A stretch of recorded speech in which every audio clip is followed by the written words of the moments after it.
Olá, sejam muito bem-vindos a mais um vídeo. Eu sou a Priscila Basques. Eu sou Marcos Basques. Isso, pastor Marcos. E nós convidamos você a assistir esse vídeo. Esse vídeo vai falar sobre casamento. Então fique até o final do vídeo, assista, já dê um like aí pra nós, já curta esse vídeo, que eu tenho certeza que Deus vai falar muito ao seu coração. Amém.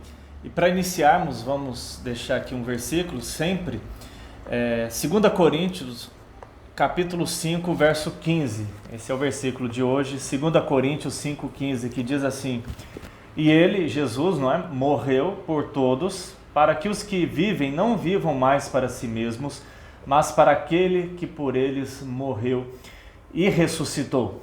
Nesse versículo, Paulo está falando que Cristo Jesus morreu para nos libertar de nós mesmos, para que a gente deixe de viver para nós e de nós e passe a viver para Ele. Porque a nossa tendência natural é vivermos para nós. O pecado é egoísta, é antissocial. E isso tem a ver não só com a nossa vida, no aspecto de salvação, que geralmente a gente pensa assim, mas tem a ver com todas as áreas da vida, inclusive casamento. Nós vamos ver hoje, que a nossa tendência é viver para nós e como que Cristo vem nos libertar justamente disso. Bom, e o capítulo de hoje é o capítulo 3.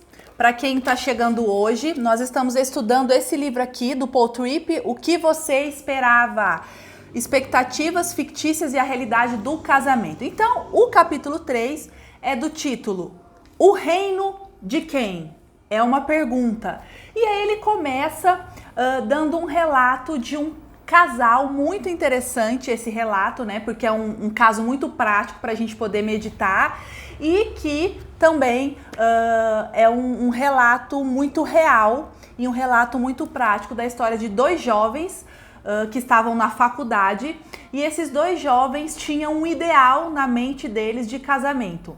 A moça queria muito casar com alguém e esse alguém, esse futuro marido, tinha algumas características que ia fazer com que ela realizasse o sonho dela de ter uma família, de ter filhos. Então, aparentemente, era um casal que tinha algo legítimo, que queria ter uma família, que queria ter filhos, que queria se casar. E um se sentiu atração pro outro e começaram um relacionamento, logo namoraram, se Parecia casaram. Um casal perfeito, Tinha tudo para dar certo. Exatamente. O que ela estava buscando, ele também estava buscando. Necessariamente não tinha nada de errado em si. Até aí estava tudo certo.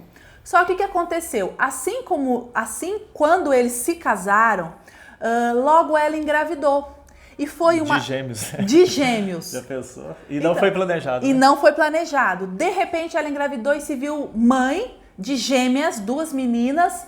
E aí começa muita frustração no casamento. Parece e aí, que ela queria estudar, Isso, ter uma carreira, verdade. Ela queria estudar, ela estava fazendo faculdade, ela teve que trancar a faculdade, parar de estudar para poder cuidar das gêmeas. E o marido continuou fazendo faculdade, mas ele tinha que trabalhar. E aí então o marido fazia faculdade, trabalhava e ela ficava em casa cuidando das gêmeas, da filha, da casa. Só que assim, a rotina era uma rotina muito puxada, muitas tarefas para fazer, a casa para limpar, a demanda das crianças. E aí ela começou a se sentir muito frustrada. E ele também, porque aquele romantismo que haviam no início do namoro foi se apagando. Ele até fala assim que não parecia mais com quem eles tinham namorado, Exatamente. Que a esposa estava sempre desarrumada em casa de pijama, cuidando das crianças, que é a confusão de comida, criança, bagunça pela casa, Ele trabalhando o dia todo. E ele também não parecia mais aquele homem, Perdeu a gentileza, foi se esfriando e também... não parecia mais aquele homem com quem ela tinha se apaixonado, mesmo que ele tivesse bem arrumadinho, já quebrou aquele conto de fadas, vamos dizer. Nós estamos trazendo aqui para vocês um caso que foi real e que acontece em muitos casamentos. Então, você imagine um casal que cada um tinha um sonho e muitas vezes a gente usa aquela pessoa para conseguir o sonho que a gente deseja. E o que aconteceu? a circunstância, a frustração, a rotina, a mudança brusca na vida dela e dele, meio que foi se apagando os sentimentos, o respeito, houve a felicidade silenciosa, foi indo embora, foi indo embora. Qual é aquele termo que ele usa mesmo, Dan? Virou uma guerra fria. Aí virou uma guerra fria, e aí ela vira para ele e fala assim, sabe o que eu acho, fulano? Que cada vez que passa, eu me arrependo de ter casado com você. Isso foi como uma facada para ele. E aí então a gente tem essa situação. Um homem frustrado, porque esperava da esposa um ideal, e uma esposa frustrada porque esperava do marido um ideal que não foi correspondido. Então nós temos um problema real aqui de um casamento. Sim. Nós vamos introduzir isso para vocês. E a esposa, ela começou a culpar o marido e a punir o marido por não realizar aquilo que ela estava desejando, que era um casamento lindo, um casamento feliz, um casamento romântico, mas as circunstâncias, né? Um acabou dificultando, né, Mimi? Um acabou dificultando o sonho do outro, né? Porque na visão deles era assim, o casamento é um fim em si mesmo, é uma maneira de eu realizar um sonho pessoal, e se o outro parece que atrapalhou o sonho, então a culpa é dele. Né? E aí começou, a culpa é sua. De quem é a culpa? De quem é a culpa? A culpa é da circunstância? A culpa é da esposa? A culpa é dele? Será que eles realmente casaram por amor? Né? De quem é a culpa? Isso é interessante quando ele põe, será que foi amor verdadeiro ou foi atração? Né? Ou esse desejo de realizar um sonho? Será que foi amor mesmo, um amor real, um amor bíblico? Um amor que Deus nos ensina, ou é um amor humano, né? Uma atração, uma paixão. E eles vão chegar à conclusão, então, acabou, não é? Então o casamento acabou, mas o que será que acabou, na verdade, nessa situação, e que é muito parecida com muitas, né? Eu quero só ler um trechinho para finalizar a minha parte, daí eu vou passar para ele. Infelizmente, muitos casais têm alcançado esse ponto. Sim, suas situações divergem do que diz respeito aos detalhes, mas isso não muda nada no fato de terem alcançado esse ponto. O afeto evaporou do casamento, a amizade se perdeu, a pessoa que namoraram não parece ser aquela com quem estão vivendo agora. Há um distanciamento, frieza, impaciência e conflito que não existiam no início. Às vezes o casal entra, aí o termo que a gente usou, entra num estado de guerra fria. Aí fica um cutucando o outro, achando uma oportunidade para expressar a sua insatisfação. Sim, a gente aí tá o problema. Espera mesmo para colocar tudo para fora, né? E essa ideia de guerra fria, quando chega nessa situação, acho que todos nós já passamos por isso, né?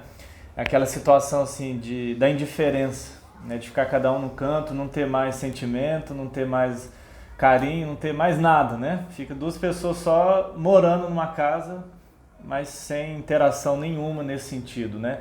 Isso que é uma guerra fria, né? Sim. A gente usa essas armas como a indiferença, a falta de carinho, ou achar qualquer oportunidade para poder evidenciar que a culpa é do outro, que você está infeliz, porque o outro é que frustrou todos os seus sonhos, não é? Que tal tocar? Não, filha, esse aqui. Bom, gente, mas qual é a raiz do problema? O que de fato se perdeu, né? E como que a gente pode caminhar para uma solução? Primeiramente, o autor coloca para nós aqui tentarmos buscar, né, definir, refletir sobre qual a nossa motivação, qual é a base do relacionamento, se foi amor, paixão ou atração, e o que é o amor bíblico, que às vezes a nossa ideia de amor é a ideia assim, de uma paixão, do outro me agradar, do outro me dar motivos para que eu ame, e o amor bíblico é bem diferente desse amor passional, desse amor humano. Mas biblicamente falando, lembrando aquele versículo do que tudo que a Bíblia nos ensina sobre de onde vêm as nossas reações e motivações erradas, é do nosso coração. O problema é o pecado. Independentemente se você tem mais razão ou não, né, se você às vezes vítima de um casamento em que o outro de fato, né, erra muito, né, às vezes nem é crente e tal, mas nós temos as nossas reações pecaminosas e as nossas expectativas pecaminosas. Então, antes de se centralizar no problema e no outro, ainda que o outro esteja talvez até mais errado que você, mas olhe para o seu coração. Porque Jesus diz que é de lá que brotam todas as obras da carne, né? Como ira, indignação, falta de perdão, tudo mais. E o autor vai dizer aqui, baseado naquele texto que a gente leu de 2 Coríntios, que nós, sem Cristo, vivíamos de nós e para nós. Sim. É um reino pessoal, egoísta. Nós queremos um reino que nos faça feliz, que nos traga satisfação, que atenda os nossos desejos, as nossas expectativas. Vou atrapalhar só ali um pouquinho, atrapalhar não, vou contribuir. A gente durante a vida constrói esse reino de ego. Sim. A gente constrói a nossa história, vamos supor, antes da gente casar, a gente vai pensando e vai cultivando aquele ego e aquele sonho que, entre aspas, pode ser legítimo. É a nossa história, o que ele diz, né? A gente quer escrever a nossa história. A gente quer escrever a nossa própria história e os nossos sonhos. Sim, e que não é errado, viu, gente? Nós não temos é sonhos errado, objetivos, gente. Principalmente se eles estão dentro dos princípios bíblicos. Mas a questão é que nós nos apegamos a estas coisas como um fim em si mesmas e a razão Sim. de viver, e a gente não se submete ao controle de Deus, à história de Deus, à soberania de Deus. Se não acontece o que a gente deseja, a gente se frustra. E acha um culpado. E né? culpa o cônjuge. Culpa alguém. Sim. Então o problema está no nosso coração, né? O nosso reino pessoal está em choque com o reino de Deus, né? A gente se frustra quando o nosso reino é quebrado, mas muitas vezes quando o reino de Deus é quebrado, por exemplo, com as nossas atitudes, motivações e reações erradas, aí a gente vai ficar frustrado, né? É o que o autor até diz aqui, ó, e a morte do sonho é algo que todos os casais experimentam. Muitos dos seus sonhos vão morrer, eles vão se frustrar mesmo. Nenhum de nós consegue realizar o sonho do jeito que sonhou, porque nenhum de nós está escrevendo a própria história. Deus, em seu amor, é quem está escrevendo a história. Então isso é muito interessante.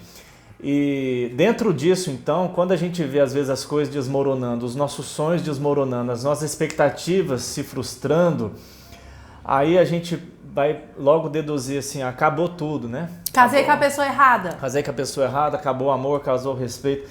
O autor vai brilhantemente colocar aqui para nós que na verdade é nessa situação que o amor verdadeiro tem a chance de ser exercitado ou até de nascer. Olha que lindo. Olha que na lindo. Situação em que o amor vai ser exigido. Ou seja, as circunstâncias difíceis e o conflito vai fazer com que brote o verdadeiro amor. O verdadeiro amor. Gente, pausa. Isso é maravilhoso. Isso é maravilhoso. Eu lembro que eu li... Verdadeiro amor. A gente leu esse livro, né? Você lembra, antes de casar, a gente leu. E isso, assim, foi uma das coisas do livro que mais ficou no meu coração e que eu sempre trago quando a gente enfrenta as nossas dificuldades, as nossas lutas, é agora que o amor verdadeiro tem que entrar em cena. É agora que ele tem a chance, porque antes, aquele amor em que a pessoa tá bem, te agrada, tá tudo correndo bem... tudo maravilhoso, sem conflito. Aí é muito fácil. Que gostoso, né? Mas agora o amor bíblico, né, que é sacrificial, que é o de Cristo com a sua igreja, aquele amor de Coríntios, né, que Paulo descreve tão bem, é agora que ele tem a chance de brotar, né? E ele diz aqui algo muito interessante, que é assim, guarde isso no seu coração, é muito precioso. Guarda. Porque às vezes nós temos a tendência de achar que quando os sonhos estão desmoronando, quando as coisas estão indo por água abaixo, as nossas expectativas, Deus está ausente. Onde está Deus? Mas na verdade, o autor coloca aqui, que justamente Deus está presente, desmoronando os nossos reinos pessoais, destruindo os nossos sonhos, porque está jogando os nossos ídolos por terra para nos salvar de nós mesmos e nos colocar num casamento que é bíblico, não num casamento humano que a gente idealizou para a nossa própria glória. Exatamente. Fazer a gente olhar para Deus e para a gente entender o propósito de Deus do casamento bíblico, real. Olha que lindo. Deus, no meio das dificuldades, está nos salvando de nós mesmos, né? Está trabalhando o nosso coração. Então o casamento não é um fim em si mesmo, assim, eu vou casar para eu ser feliz e realizar meus sonhos e me realizar. Deus usa o casamento, e nesse mundo caído das dificuldades do casamento, para tratar o meu coração, o coração da minha esposa. Quando vier os filhos vai ser a mesma coisa. Então a gente precisa ter essa compreensão da graça de Deus, não é? E que lindo isso, porque a gente passa por situações dolorosas e eu creio que na cabeça de todo mundo passa isso. Ai, meu Deus, nossa, isso não dá. E aconteceu isso, não tem condição. Eu vou me separar porque eu não vou aguentar isso. Eu casei por causa disso. Aí chega o conflito, briga de lá, briga de cá, um jogando na cara do outro, porque eu fiz isso por você, porque eu fiz isso. Então, por causa disso, eu quero me separar. Gente, pura vontade de Satanás. Porque são esses conflitos que Deus vai revelar o seu coração e o coração do seu marido e vai mostrar para vocês quanto Deus é grande. Porque a gente sabe assim, que tem casos que a Bíblia, né, até permite pela dureza de coração e que são situações assim, extremamente difíceis mesmo. Às vezes é um cara que trai a esposa, um cara mau caráter, né, que judia, bate. Isso aí não, corre risco de vida. Isso aí é uma outra situação.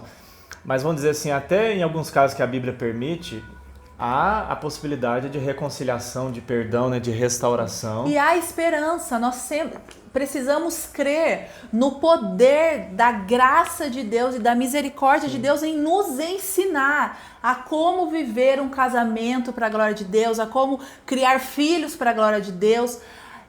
E a gente destruir esse reino de ego, esse meu reino, esse reino que eu quero, das coisas do jeito que eu quero. Se não acontecer isso, vai ter frustração. E o ponto aqui é que mesmo, igual eu já disse, se o outro tem mais culpa, se ele que tal, você tem buscado glorificar Deus, você tem buscado fazer a sua parte, mas ainda assim o nosso coração está reagindo, né? Ele pode estar reagindo de maneira bíblica ou pecaminosa. Bom, gente, então sonde aí as suas reações, as suas motivações e pergunte assim, quando há um conflito, será que eu me entristeço porque a pessoa está diante de Deus pecando? Ou é porque ele está quebrando o meu reino pessoal, as leis do meu próprio reino que eu criei? E como a pessoa não se submete ao meu reino, então eu vou ficar bravo com ela, porque ela está causando frustração em mim. Eu vou punir, né? Eu vou punir a pessoa, com frieza. A gente tira o aspecto vertical, né? E só pensa no aspecto horizontal. A gente não vê o casamento diante de Deus. Então a preocupação não é com o cônjuge que ele está em pecado. Às vezes a preocupação é que ele está me frustrando. Às vezes ele está pecando só mesmo, né? Contra Deus. E ele vai dizer aqui também, para irmos finalizando, que as dificuldades não são sinônimo do fracasso da graça de Deus na sua vida ou no seu casamento. As dificuldades, ele coloca aqui, na verdade, são a presença da graça. Porque as dificuldades vão expondo o nosso coração, vão expondo tudo que está lá dentro, né? A podridão, quem nós somos. Nós somos muito revelados, né, amor, do casamento. Demais. Inclusive, a gente deu uma brigadinha, viu, antes de gravar esse vídeo. Nosso coração se revela e o que sai de lá não é bonito, mas o casamento tem esse propósito também, dentre vários, né? Mas ele coloca aqui que as dificuldades, na verdade, é a presença da graça de Deus expondo quem nós somos, derrubando os nossos ídolos, arrebentando o nosso reino pessoal. Queima o nosso reino, taca fogo! Para que a gente deixe, como Paulo diz, de viver para nós mesmos e viva para Cristo, para o seu reino. Então, olha que coisa linda, quanto mais Deus se revela a você e mostra o seu erro, mostra o seu pecado, quanto mais Deus quebra o seu reino, mais santo vai ser o seu casamento. Porque o propósito principal de Deus não é nos dar uma vida feliz e perfeita de um filme da Disney. O propósito de Deus é nos moldar a imagem de Cristo. Então, o casamento, Deus vai usar também para isso, expondo quem nós somos, quebrando as expectativas erradas, para que a gente viva para a glória de Deus e para o reino de Deus. Então, se você gostou desse vídeo, compartilha esse vídeo. Se esse vídeo te abençoou, se esse vídeo fez com que você enxergasse com outros olhos o seu casamento, te desse uma força, um gás para você continuar, compartilha esse vídeo com as pessoas que são casadas, que você conhece, com a sua amiga, com o seu amigo. Compartilha esse vídeo, comenta aqui embaixo o que você achou do vídeo também. E outra coisa, eu quero dizer, para finalizar, eu quero dar uma palavra para você. Lute pelo seu casamento, se esforce, olhe para você. Trabalhe primeiro em você, não pense no erro do outro. Não justifica. Olhe o seu coração. E se você tem um marido ou uma esposa que não conhece o Senhor, ore por ele, não Ou que está, às cobre. vezes, distante, né? Que está Dos distante propósitos dessa de Deus. realidade, não se frustre, não se sinta menosprezado ou menosprezada por isso. E Busque pense no Senhor. também assim, o que foi sonhos meus frustrados ou o que é bíblico, né? Que está sendo quebrado, que às vezes são só frustrações suas, né? Não é que ele está pecando contra Deus necessariamente. É legal, é legal. Quer dizer, você a gente falar sempre isso. acaba pecando, né? Mas Mas legal. o que é seu Legal. reino pessoal que foi destruído? Sim. Ou o que Sim. são princípios bíblicos? Porque né? às vezes você idealiza um casamento e como na verdade tá tudo bem, só que você quer de um jeito e Deus tem uma outra história para você. Sim. Então vamos agradecer a Deus porque nós temos um casamento, ainda que não seja o jeito que a gente quer. E nunca vai ser perfeito. nunca vai aqui, né? ser. Nós não somos. Mas eu convido você a se esforçar e a lutar para adorar a Deus, para se voltar para o reino de Deus, para você focar o seu casamento não em você, mas na vontade de Deus. Sim, e lembrando que aqui nós falamos de princípios gerais da palavra de Deus, né? Todos nós temos que sondar o nosso coração, mas a gente sabe que cada um tem a sua realidade, as suas dificuldades, então busque, na dependência de Deus, aplicar esses princípios na sua vida, no seu casamento, né? Não tem uma fórmula mágica, uma régua. Isso porque cada casal vai ter que buscar a Deus, né, individualmente, na sua palavra. Não tem uma solução mágica para todos. Não. Isso eu acho lindo na Bíblia, porque todos nós vamos ter que dobrar o joelho e buscar de Deus como aplicar esses princípios na nossa vida, né? O que é para mim não serve para o outro, nem para o outro.